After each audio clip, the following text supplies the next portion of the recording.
उद्धव ठाकरे के पास अब परिवार के अलावा क्या बचा। विधायक तो कब के शिंदे की तरफ जा चुके थे, आज सांसद भी चले गए। 9 थे, अब 3 बचे। 60 साल का शिवसेना का इतिहास है। 6 बार पार्टी टूटी, 4 बार उद्धव ठाकरे के वक्त।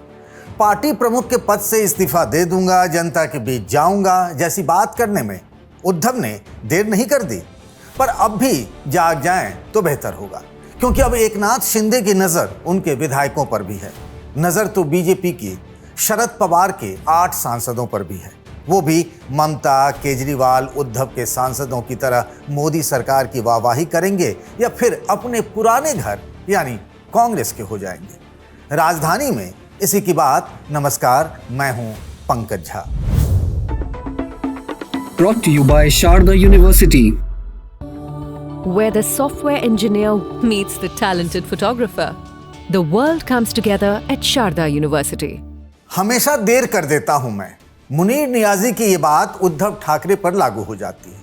कम से कम पिछले 6 महीने से ये चल रहा था कि उद्धव के शिव सैनिक अब एकनाथ शिंदे के पीछे चलने को तैयार हो रहे हैं, पर उद्धव जागे जून में। तब तक तो बहुत देर हो चुकी थी। जब उन्हें भनक लगी कि वे दिल्ली निकलने वाले हैं, मातोश्री में बैठक बुलाकर उन्हें रोक लिया जाए, तब तक ऑपरेशन टाइगर बहुत आगे निकल चुका था। एकनाथ शिंदे ने उद्धव ठाकरे की पार्टी को तोड़ने का नाम ऑपरेशन टाइगर रखा है। उद्धव की पार्टी इसे ऑपरेशन विश्वासघात कहती है। हालांकि संजय राउत ने तो विश्वासघात के अलावा बहुत कुछ कहा है, इस हिदायत के साथ कि बिना बीप के ये बात चलाई जाए। पर कुछ मर्यादा है, तो बहुत थोड़े में सुनिए और समझिए। बाळासाहेब ठाकरेंनी आम्हाला मुलासारखं वाढवलं सगळ्यांना। उद्धव ठाकरेंनी आमच्यावरती सातत्यानं भावासारखं प्रेम केलं। हे लोक कोण जात आहेत हे नाही, डोंट कट, हे कट मत करना। क्या इतना सीरियस लेते हो आप एकनाथ शिंदे को? इतना सीरियस लेना छोड़ दीजिए। कोई महान आदमी नहीं है, एक बेईमान शिवसेना से टूटा हुआ एक बेईमान लीडर है। इन्हीं संजय राउत की सलाह पर उद्धव ठाकरे ने जब मुंबई में बैठक बुलाई थी और सिर्फ 9 में से 4 सांसद आए, तब राउत ने दावा किया था कि बाकी के 5 सांसद ऑनलाइन जुड़े थे। पर दावे की कलई खुली दिल्ली में। 18 जून की तारीख थी। संसद भवन में शिवसेना उद्धव बाला साहब ठाकरे की पार्टी का कार्यालय भी है। यहीं एक बैठक बुलाई गई। अनिल देसाई, जो उद्धव ठाकरे के साथ अब भी खड़े हैं, लोकसभा सांसद हैं, इन्होंने सभी सांसदों को मीटिंग के लिए बुलाया। कहा गया कि आना जरूरी है। आने वाले सांसदों की संख्या बस 3 थी। संजय राउत राज्यसभा से सांसद हैं, तो उनको न गिना जाए। जो आए वो थे अनिल देसाई, अरविंद सावंत और राजा भाऊ आजे। पर चर्चा उनकी हुई जो नहीं आए।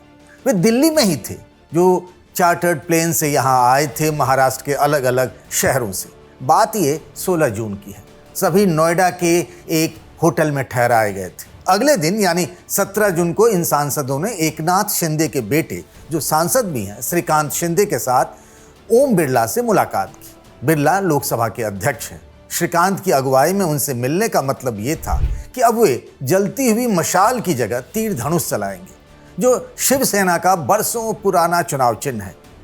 पार्टी टूटी तो इस शिंदे को मिल गई। उद्धव के हाथ जलती हुई मशाल रह गई। नरेंद्र मोदी की 10 बरस से चल रही केंद्र की सरकार का विरोध करते हुए ये 6 सांसद 2024 में लोकसभा में पहुंचे थे, पर अब वे उनकी हाँ में हाँ मिलाएंगे। ये 6 सांसद हैं संजय दीना पाटिल, संजय देशमुख, संजय यादव, ओम राजे निम्बालकर, नागेश अस्टिकर और भाऊ साहब वाकचौरे। एकनाथ शिंदे ने आज इनकी तारीफ के पुल बांध दी। मौका इनको पार्टी में शामिल कराने का था। एकनाथ शिंदे तुमच्या पाठीशी खंबीरपणे उभा आहे, शिवसेना तुमच्या पाठीशी खंबीर।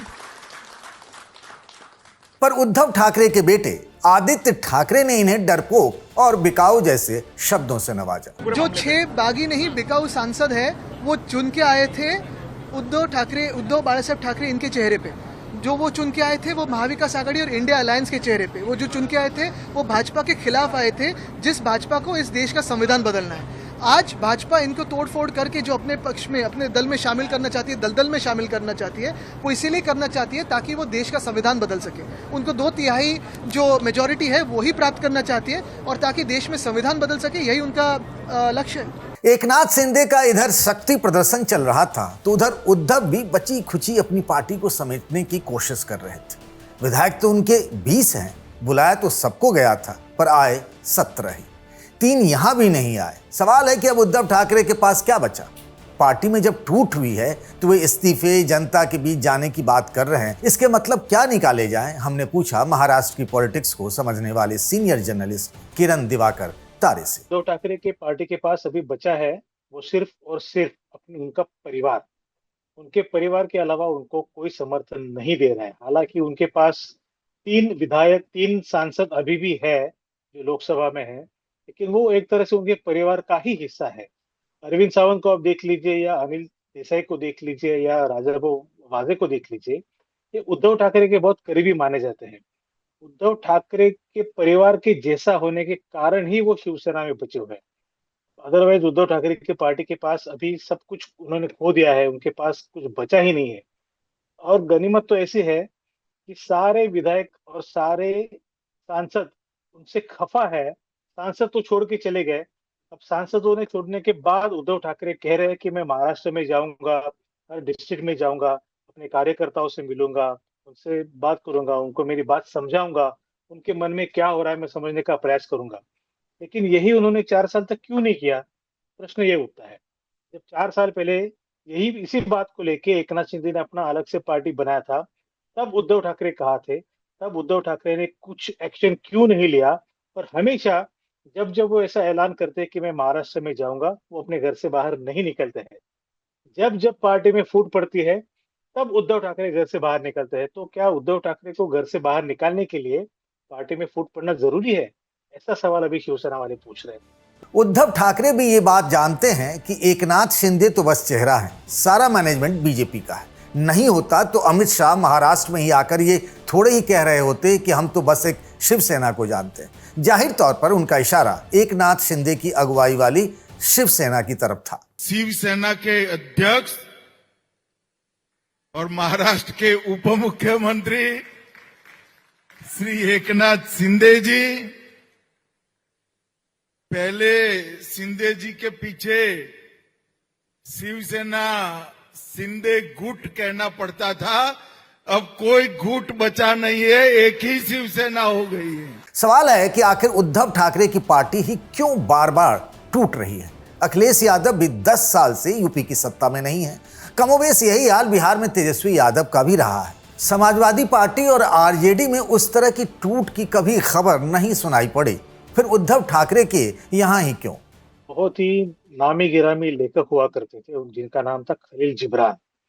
और खलील जिब्रान ने अपने उनकी राइटिंग में उन्होंने एक कहावत कही है। उनका कहना है कि जिस आदमी का खून होता है तो खून करने वाला जितना रिस्पॉन्सिबल होता है, उतना ही रिस्पॉन्सिबल जिसका खून होता है वो भी होता है। उसने कुछ ना कुछ किया होता है, इसकी वजह से उसका खून होता है। ये पंक्तियां मुझे शिवसेना के बारे में बिल्कुल जायज लगती है, क्योंकि शिवसेना से अगर कोई सांसद छोड़ के जा रहे हैं तो जितनी गलती सांसदों की है उतनी ही, मैं तो कहूंगा बल्कि उससे थोड़ी ज्यादा गलती शिवसेना पार्टी के जो प्रमुख है उद्धव ठाकरे, उनकी है। वो अपने सांसदों को समय नहीं देते, वो अपने सांसदों की शिकायत नहीं सुनते, कभी अपने घर से बाहर नहीं निकलते, अपना परिवार और अपने बेटे के बाहर पार्टी के बारे में कभी सोचते नहीं है। सांसदों को उनकी कॉन्स्टिट्यूंसी के लिए पर्याप्त निधि मिलता है कि नहीं मिलता है, इसके बारे में उद्धव ठाकरे का कोई ध्यान नहीं है। सांसदों के मन में क्या चल रहा है, उनको कोई डायरेक्शन देना है, किसी विषय पे अपनी भूमिका रखनी है, तो उद्धव ठाकरे कभी अवेलेबल नहीं होते हैं। तो ऐसे मामले में सांसद क्या करे? अगर आप ओम राजे निंबाळकर या नागेश आष्टीकर की बात सुनेंगे तो उन्होंने कहा जितना हमें दुख हुआ, हमें जिस तरह से हमारी उपेक्षा की गई, उतना जितना दुख हुआ उससे भी ज्यादा दुख हमारे बारे में जो कहा गया संजय राउत की तरफ से, उससे हुआ।